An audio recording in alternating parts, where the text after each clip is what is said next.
Okay, thank you very much for the short introduction. My name is Daniel Hofferberth. I'm from the Fraunhofer Institute for Structural Durability and System Reliability in Darmstadt, and this is part of our work in an European funded project. It's called Harmony. It's an holistic approach to enhance the reliability of rare earth permanent magnets obtained from any waste stream. My presentation is split into 5 parts: the specimen design and the parameters, the fatigue investigation, the resulting mean stress sensitivity, a first assessment approach using the highly stressed volume concept, and an overview of a fracture service and an outlook what we will further do in the project. In this project, we are using neodymium iron boron powder in this type commercial powder based in a polyamide matrix. And the specimen, like shown here, are 3 types of specimen with different parameters. It's the ISO 2740 and nearly unnotched specimen, the ISO 3928 in 2 different variants with 2 different notch radius, resulting in different stress concentration factors and also in different highly stressed volumes of each sample for the later on assessment approach of components like magnets for different motors. The first part, after getting the specimen designs from collector, we were calculating the stress concentration factor, KT.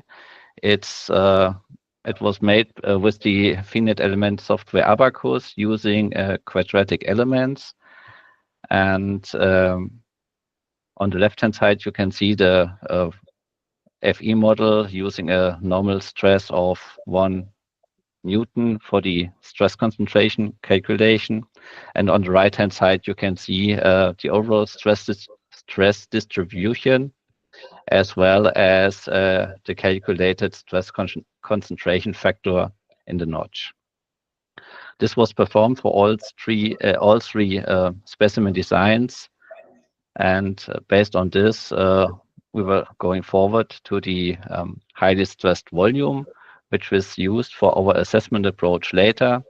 And we were using the same finite element model for this with a slightly different element length to height ratio of 2.2 to 1 to get a good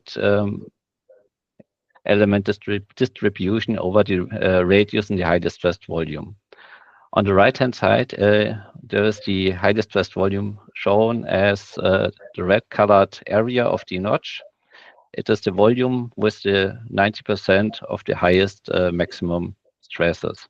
For this case, we used the first nominal stress. During our investigation, we performed different kinds of fatigue tests. We were using a fully electric testing device using 2 different stress ratios for the mean stress sensitivity, as well as different storage condition of the specimen. The storage conditions were at ambient temperature, then at 40 degrees C and 60 degrees C, both storage conditions with 10% humidity. And the results of these fatigue tests were shown as the SN curves here for the stress ratio R0 for pulsating loading, like shown before. And based on the results we've estimated or evaluated, there could be an overall evaluation of all tests. So we could use one calculation or estimation of the SN curves for the specimen stored at ambient temperature at 40 degrees C as well as 60 degrees C due to the nearly not due to the small scatter band of these results. Here you can see the comparison between both stress ratios, the pulsating loading as well as the alternating loading, which is later on used to calculate the mean stress sensitivity for these samples at 1 million load cycles. The same was performed for the sharp notched and nearly unnotched samples.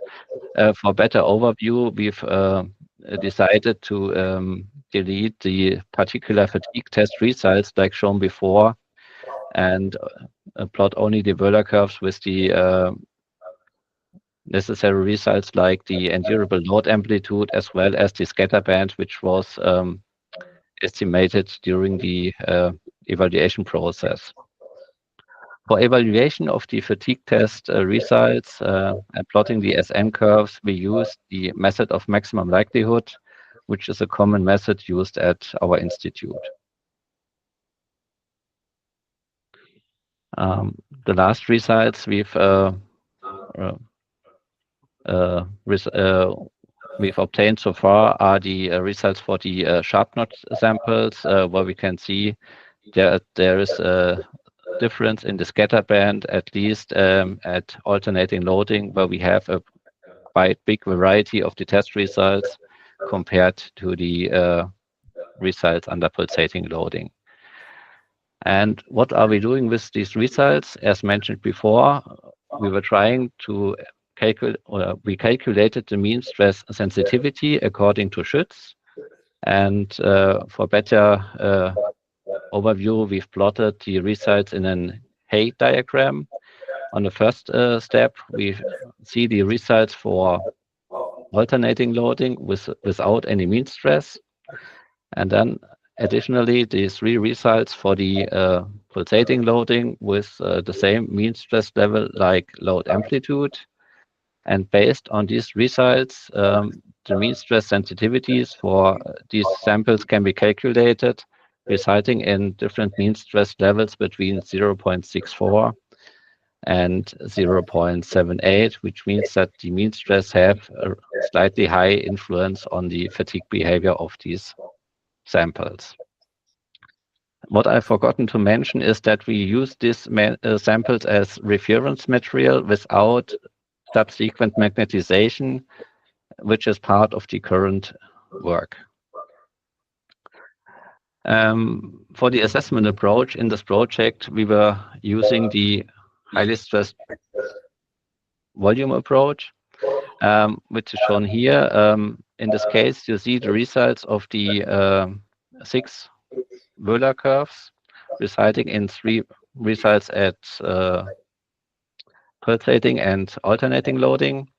And additionally, we've added the scatter band to see where is the variety in the test results based on the local stress, which was calculated by multiplying the mean stress, the stress concentration factor with the nominal stress in the notch.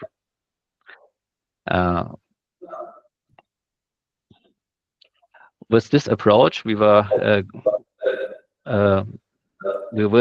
have later on in the project the estimation of the component-like specimen as well as the components for the planned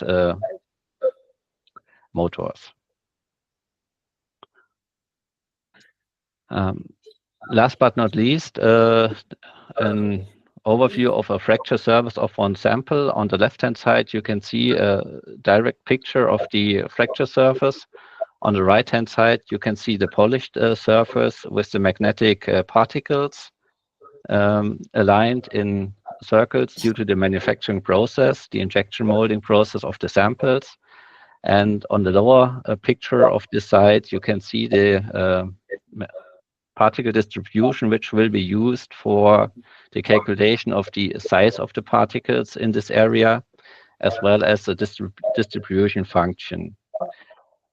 Later on, we will compare these basic results with the results of the magnetized specimen to see if there will be an influence of the magnetism on the fatigue behavior of the reference material shown in this presentation.